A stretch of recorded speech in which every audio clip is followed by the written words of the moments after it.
मित्रों नमस्कार। बोलने की कला बहुमूल्य आभूषण होती है। मैं हूं हकीकत राज शर्मा, गांव नबीनगर एवं शहर गाजियाबाद, उत्तर प्रदेश, भारत से। आज का प्रेरणापूर्ण भाषण है अंग्रेजी बोलना कैसे सीखें। मित्रों, मेरे भाषणों का लक्ष्य आपको बोलने की कला से प्रभावित करना नहीं है, अपितु जिससे आवश्यकता है उसकी यथासंभव मदद करना है। आज का भाषण केवल उन लोगों के लिए है जिन्हें अंग्रेजी बोलना नहीं आता है और जिनके लिए किसी प्रकार का सही मार्गदर्शन उपलब्ध नहीं है। मेरा तात्पर्य दूर के ग्रामीण क्षेत्रों से है। इन बिंदुओं पर ध्यान देकर अंग्रेजी बोलना सीखा जा सकता है। ऐसा कतई मत सोचना कि अंग्रेजी लिखना बिना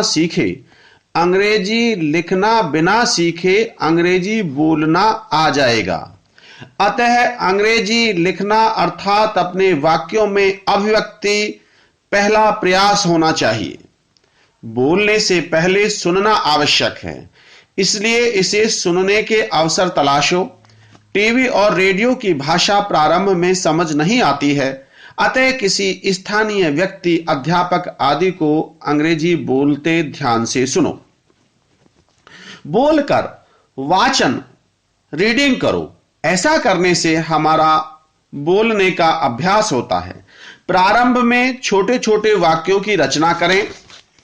अपनी मातृभाषा के वाक्यों को अंग्रेजी में अनुवाद करें अथवा अंग्रेजी के वाक्यों का अनुवाद अपनी मातृभाषा में करें। शब्दकोश से रोज अंग्रेजी के 5 नए शब्द उनके अर्थ सहित याद करें। अधिक संख्या में शब्द याद करने से भूलने की संभावना बढ़ जाती है। शीशा यानी दर्पण के सामने बोलने का प्रयास करें। स्वयं को दो व्यक्ति माने। पहले प्रश्न करो और फिर स्वयं ही उसका उत्तर दो। रोजाना नए प्रश्न बोले जाएं। जब साधारण वाक्य बोलने लगो तो फिर बड़े बड़े वाक्य जिनमें कंजंक्शंस का प्रयोग हो बोलना शुरू करें। कुछ दिनों पश्चात, यह प्रगति पर निर्भर करेगा, कुछ दिनों पश्चात किसी स्थान को मंच समझकर भाषण देने का प्रयास करें। प्रारंभ में 2-4 वाक्य ही बोल पाओगे।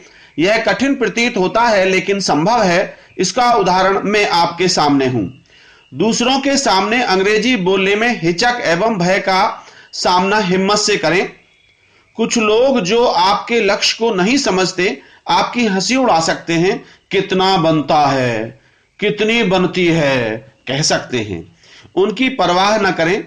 कल वे आपकी सराहना कर सकते हैं अथवा अंग्रेजी सीखने के लिए आपके पास आ सकते हैं। उच्चारण को प्रोनंसिएशन कहते हैं, ना कि प्रोनाउंसिएशन। इसकी समस्या बाद में दूर होगी। कैसे होगी यह मैं आपको बाद में बताऊंगा। जितनी अंग्रेजी आ गई हो उसे दूसरों को सिखाएं। यदि कोई सीखने स्वयं नहीं आता तो उसे आमंत्रित करें, परंतु पहले पढ़ें तभी पढ़ाएं। शुरू में जटिल पुस्तकों का प्रयोग ना करें। सरल पुस्तकें पढ़ें और उन्हीं से पढ़ाएं। अच्छा शब्दकोश संग्रह भाषा में प्रगति के लिए परम आवश्यक है। अतः विभिन्न स्रोतों से, क्षेत्रों से शब्द चयन करें। बहुत महत्वपूर्ण। ग्रामर एवं कंपोजिशन की पुस्तकों में एक ओर हिंदी या अन्य भाषा में वाक्य दिए होते हैं और दूसरी ओर उनका अनुवाद अंग्रेजी में दिया होता है। इन्हें समझें, याद करें एवं बोलने में प्रयोग करें। मातृभाषा में दिए हुए वाक्यों को देखकर अंग्रेजी में अनुवाद करें। अंग्रेजी के वाक्यों को ढक लें। लाल इंक का पेन लें। अपने अंग्रेजी के वाक्यों को पुस्तक में दिए हुए अंग्रेजी के वाक्यों से मिलाएं। ऐसा करने से अध्यापक की आवश्यकता कम हो जाती है। लेटर्स, पैराग्राफ्स, एसेज याद करें, लिखें। रेड पेन से स्वयं चेक करें। लाल इंक हमारी गलतियां ही नहीं दर्शाती है, बल्कि हमें उन्हें आगे न करने की प्रेरणा देती है। यदि आपके पास इंटरनेट सुविधा उपलब्ध है तो वहां अंग्रेजी सीखने के अनेक साधन और उपाय उपलब्ध हैं। मैंने पुस्तकों में लिखे मेथड्स एवं टेक्निक्स के प्रयोग की बात नहीं की, क्योंकि हम कक्षा से बाहर अंग्रेजी बोलना सीखने की बात कर रहे हैं।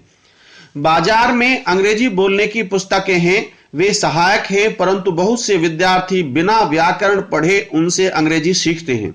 साधारणतः वे या तो अंग्रेजी बोलना सीख नहीं पाते या अशुद्ध बोलना सीखते हैं। जिस परिवेश की मैंने बात की है उसमें अंग्रेजी की व्याकरण यानी ग्रामर का ज्ञान आवश्यक है यदि आप सही अंग्रेजी बोलना सीखना चाहते हैं। शुरू में अंग्रेजी के वाक्यों में त्रुटियां होंगी, इन पर ध्यान दें, परंतु इनसे हिम्मत न हारें। यह भाषण मैं अंग्रेजी में उपलब्ध नहीं करा रहा हूं क्योंकि यह उन व्यक्तियों के लिए है जिन्हें अंग्रेजी आती ही नहीं है।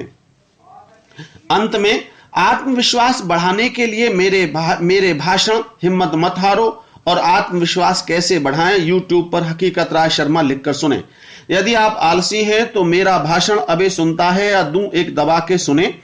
कुछ ग्रामर की एक्सरसाइजेस मेरे ब्लॉग गूगल पर पढ़ सकते हैं। गूगल पर ग्रामर बाय हकीकत राय शर्मा लिखकर इन्हें देख सकते हैं। धन्यवाद। मैं हूं हमेशा आपके साथ हकीकत राय शर्मा। जय हिंद।